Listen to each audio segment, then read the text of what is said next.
اللہ علیہ یا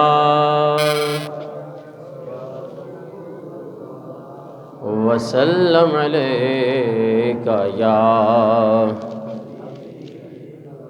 نہیں جاندہ زمانہ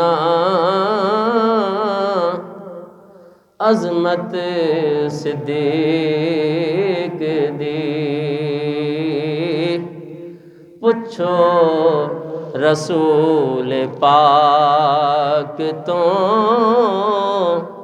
قیمت صدیق دی سب کچھ نثار کیتا چھٹی سوئی بھی نہیں سب کچھ نثار کیتا چھٹی سوئی بھی نہیں اسلام نو پئی جدوں ضرورت صدیق دی اسلام نو پئی جدوں ضرورت صدیق دی بآواز بلند کہیے سبحان اللہ اور تینوں میں وکھاواں دشمن صدیق دے تینوں میں وکھاواں دشمن صدیق دے کہ چہرے دا نور لے گئے قدورت صدیق دی چہرے دا نور لے گئے قدورت صدیق دی اور شیر خدا نے خود کیا افضل صدیق شیر خدا نے خود کیا افضل صدیق کیوں کہ اعلیٰ ہے سب امامتوں امامت صدیق دی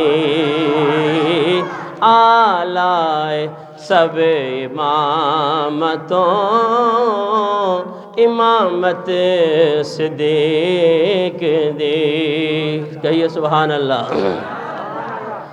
اور اعلان حیدری کوڑے او کھاوے گا اعلان حیدری کوڑے او کھاوے گا بدبخت جیڑا مننا افضلیت صدیق دی پوچھو رسول پاک تو قیمت صدیق دی اور ساڈے جسم وچ شاکے نہیں خون غیر دا ساڈے جسم وچ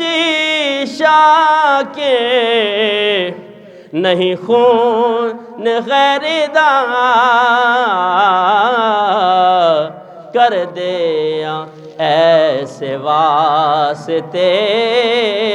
عزت صدیق دی کر دے ایسے واسطے عزت صدیق دی نہیں جاندہ زمانہ عظمت صدیق دی پچھو رسول پاک تو قیمت صدیق دے۔ حمد و صلات کے بعد یہ لیٹا حلائے شروع سے لیٹا بارے شروع ہو جائے۔ حمد و صلات کے بعد انتہائی واجب الاحترام بزرگوں، دوستوں اور بھائیوں، بندہ ناچیز نے قرآن پاک کے پہلا پارہ سورہ بقرہ آیت نمبر 13 آپ احباب کے سامنے تلاوت کرنے کا شرف حاصل کیا۔ دعا ہے کہ خالق کائنات مجھ گناہ گاروں سے آکار کو حق کہنے،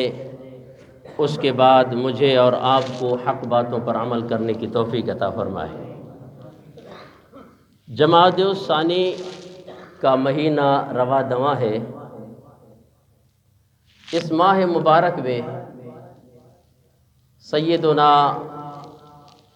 مولا صدیق اکبر رضی اللہ تعالیٰ عنہ کا وصال با کمال ہوا ہے۔ تو اس مناسبت سے آج آپ احباب کے سامنے شان صدیق اکبر رضی اللہ تعالیٰ عنہ انشاءاللہ بیان کرنے کی کوشش کروں گا۔ پہلا پارہ سورہ بقرہ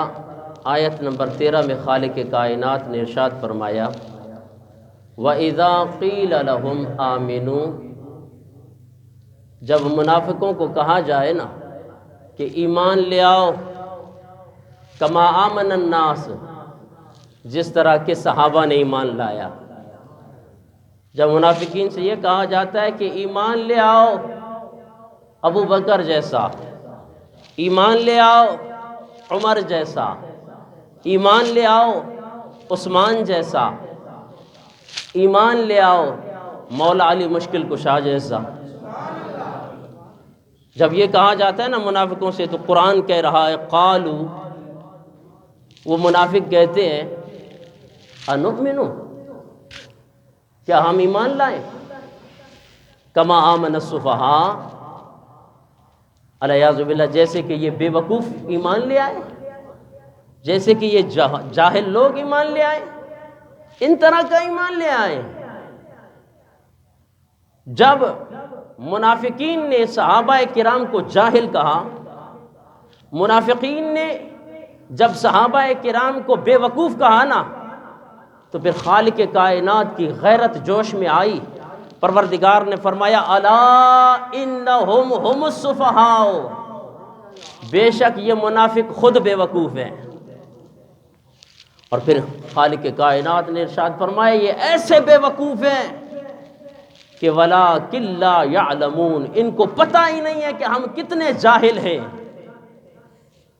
جاہل کی دو قسمیں ہوتی ہیں، ایک تو یہ ہے کہ اگر کسی بندے کو کسی مسئلے کا پتہ نہ ہو، وہ اس سے جاہل ہوتا ہے، بے خبر ہوتا ہے۔ ایک تو وہ ہے جب ہم اس کو بتا دیتے ہیں تو وہ اس پر عمل کرتا ہے، تو اس کا مطلب یہ پھر اسے یہ علم آ جاتا ہے کہ بات ایسے ہے۔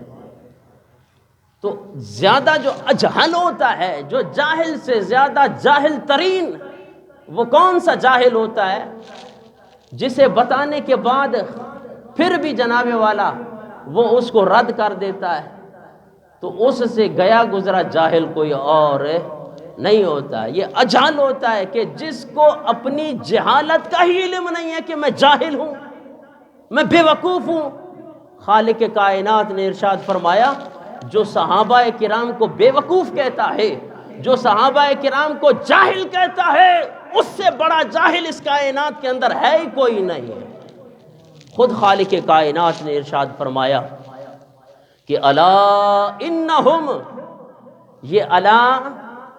عربی کے اندر کسی کو باخبر کرنے کے لیے یہ کلمہ استعمال ہوتا ہے، اور اسے متوجہ کرنے کے لیے کہ خبردار، دنیا کے اندر اگر ہم کسی کو جناب والا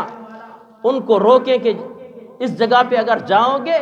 تو آپ اپنی جان دو بیٹھو گے، اور پھر بھی وہاں پہ آپ دیکھتے ہیں کہ خطرے کا بورڈ لگایا جاتا ہے کہ خطرہ ہے بھائی،